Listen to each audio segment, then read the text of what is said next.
and welcome to this special edition of Trader Talk TV coming from Cannes. Today we're on the Adform boat and we are joined by a host of ad tech luminaries, if you will, at today's edition to talk about Adform. And as you can see, Ollie and Jay from Rubicon now are fully members of the Adform team. So, gentlemen, thanks for coming here today.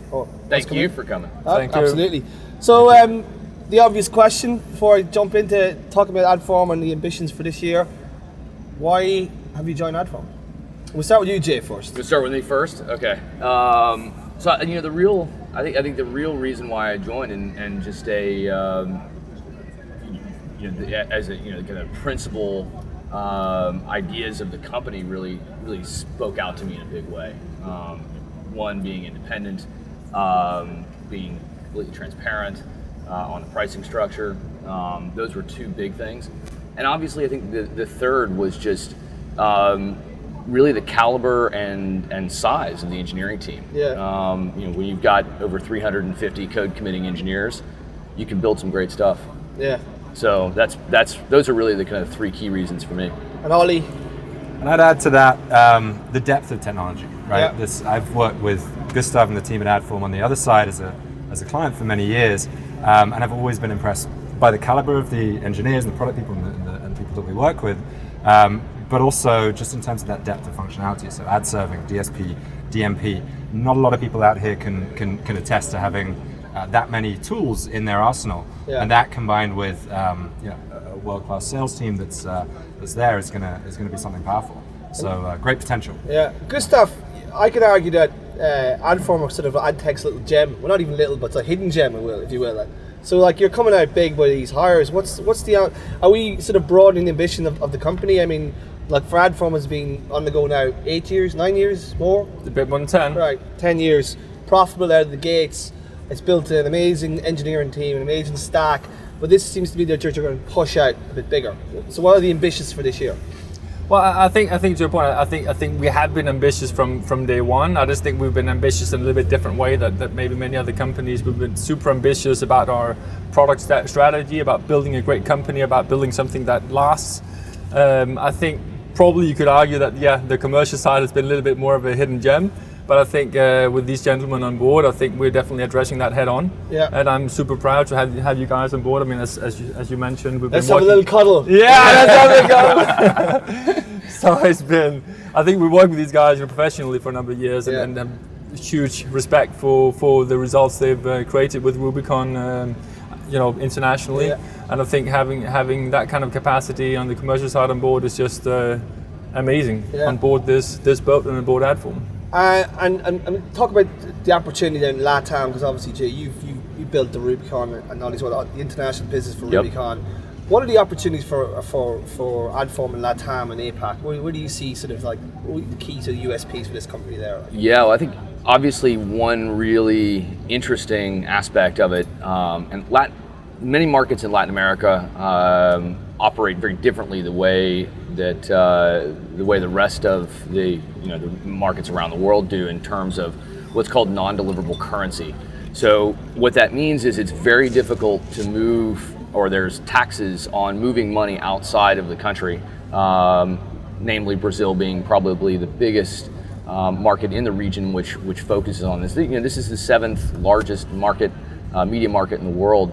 And in order to move money, there's not this fluidity of cash. You can't move money very easily without it being taxed on the way out of the country. Yeah. And so the ability to have a single stack solution allows for the buyers to be able to buy in market, pay in real, and then pay the publishers in local currency. And that's a really big advantage, because what it means is that more of the money is going to the media rather than to paying taxes on moving that money out of the country.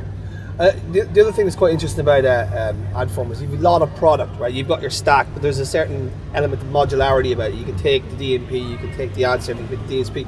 Is that one of your key advantages as well, Gustav? Like, do you think that's sort of a big area? No, I think that's spot on, right? So of course we do evangelize the stack. as actually working as one consolidated stack, but at the same time, it's a super important part of the messaging. Yes, it's interoperable with everyone, and we integrate on the supply side with all the different demand sources out there that are available, on the data side with the DMP, and vice versa on our demand side into supply. So I think yes, I mean you can work with Adform using one or more or all of the different components, and I think that works seamlessly, and I think that puts us in a position where we're able to be partnering with loads of company and do great business across a lot of different areas, right? Yeah, and the independence, Ollie, as well. I mean, you don't have a big media business, so you have the Googles and the Facebooks who are basically running huge media business off the back of their stacks. So that obviously gives you an advantage as well, because you're not taking a skin in the game, if you will. Yeah, there's no conflict of interest, right? And that's extremely important when you're working with media agencies on the one hand, but also when you're working with the publishers on the other. So again, I don't think there are a great number of companies out there that can say they're truly independent and full stack and able to offer the full suite of tools. Yeah. So yeah, I think it's a great choice for that. And I mean, obviously a lot of people are talking about you two guys coming from a sell side sort of position now. And you're on the buy side, and there's talk, is Adform now pivoting to a sell side business? But that's not the case at all. You're still very much a buy side business. Absolutely, yeah. I mean, it's the heritage is obviously of the company has been on the ad server side. Several years ago, then developed a DSP. I've built a DMP as well as part of that. But yeah, the history and legacy of the business is largely on the buy side. Yeah. However, they're obviously, again, with 350 code committing engineers, you can begin to build some great kit. Yeah. Good stuff. Where do you see the biggest growth area for your business this year? Will it be the programmatic side, with big push out in your DMP, big push out in the DSP? Where do you see the big growth areas this year? I think there's a number of those, right? I think personally, I'm super excited about the DMP being, probably one of the most promising European players in the DMP space. Our ability to really understand, the EU and legislation and privacy and so on around that. Because you've got quite a big market share in Germany and the Scandinavian countries, which are pretty strict around. Definitely, especially the Germans. Exactly. Sure. So Germany in general, but I think any German company starting with Deutsche is very, very much into making sure that they are really complying with all the legislative sides of things, and I think that's really taught us a lot about how do we make sure that we have a great technology, but also that we are compliant with what's going to hit us in 2018. Yeah. So I think to me, that's one of the things that I think we're leading most of the conversations with today when we speak advertiser direct. But at the same time, I think there's a lot of other interesting changes happening, I think, in the automated space, both, of course, real time, but also the guaranteed space. I think we'll see a lot of innovation. I think we are definitely far ahead when it comes to the guaranteed space, and I think we can definitely be a leader. How much do you think that'll evolve? I mean, everybody's talking about programmatic guaranteed at this particular event because it's all about branding and top of the funnel and guarantees, and a lot of publishers have big boats at Daily Mail and Sun are over there trying to do big deals. But I mean, is that going to be a core piece of your business going forward as well? Absolutely. Yeah. I think at the end of the day, you've got long-standing trading dynamics between agencies and publishers, and some of that has gone away in that addressability and that targeting in the programmatic world. But once you put a guarantee into the equation, you get back to that seamless relationship between agency and publisher, whereby the publisher knows they're getting a commitment on a certain value of inventory, and that I think will drive much stronger relationships across the market. We're fantastically positioned for that. Not only because of the automated guaranteed side, but also that DMP play sitting in the middle between the publisher and the agency brand allows you to do that programmatic guarantee, the much smarter commitment type of transaction. Do you think that's going to be done programmatically? Because I see lots of different things. You have the PMPs coming in, and it hasn't really taken off, and it's quite cumbersome of projects. So do you see that evolution of that top of the funnel? It's got to be made easier, and it's going to need adoption by all the players in the market coming together, and we are starting to see that where there's interest in entire markets wanting to come and have a guaranteed solution so that they can become and trade more efficiently in their market. And oftentimes it's the smaller markets that actually lead with that because the operational overheads are too expensive for executing in the manual way that media has largely been traded. Yeah, and no better men to know about the international markets than Jay and Ollie. We've seen a fair few, for sure.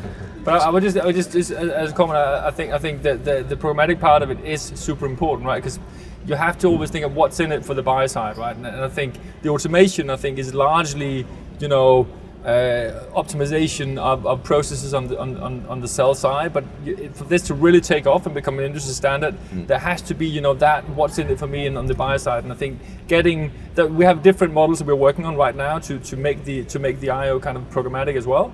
But and which one exactly is going to take over might be a combination of them. But I think at the end of the day, if you want this to be the de facto standard across the markets to actually automate the IO, I think we need to build that kind of intelligence into the buyer side as well. And do you think that's actually quite a good USP for your company now? The fact that you work with so much disparate markets, you're able to evolve the product suite around that, because you tend to get a lot of American ad tech companies coming out and one size fits all. And it doesn't necessarily fit very well in APAC and Japan, they've got their own way of doing business, Germany, Scandinavia, all very different markets. So do you think that is a key component to you growing the business? Adform's in 18 markets today, right? That gives you a hugely broad view of what's happening across the landscape.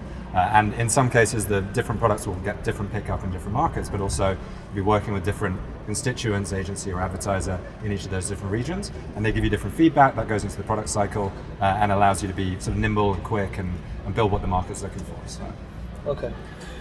Just the small market size, sorry, but I think when you really start reaping the benefits is when you can lock in the whole market and really make sure that the whole thing. If you just automate 20-30%, I think you're not really reaping the benefits. So I think getting to that point, the proof point in a smaller market, is easy, and I think that's definitely one of the things we're pushing for right now. And your longevity as well. I often think that our success at the exchange war is that we tend to invest in markets a long period of time, and it seems you're doing the same way. Like for instance, in Germany now, you're seeing that you're bearing the fruit of your labour there. You're actually invested in the market and understood the market, and that seems to be something you guys are good at as well. Indeed. Definitely. We've launched a lot of markets, and I think first of all we are committed to local service, and we think that's incredibly important in this market. And we go in, and I don't think we've kind of exited the market without when we go in, we make a success of it. And sometimes it grows faster, it grows slower, but it's about making sure that you invest at the right pace for that market maturity. And what about the US? Are we going to see a lot of activity there as well?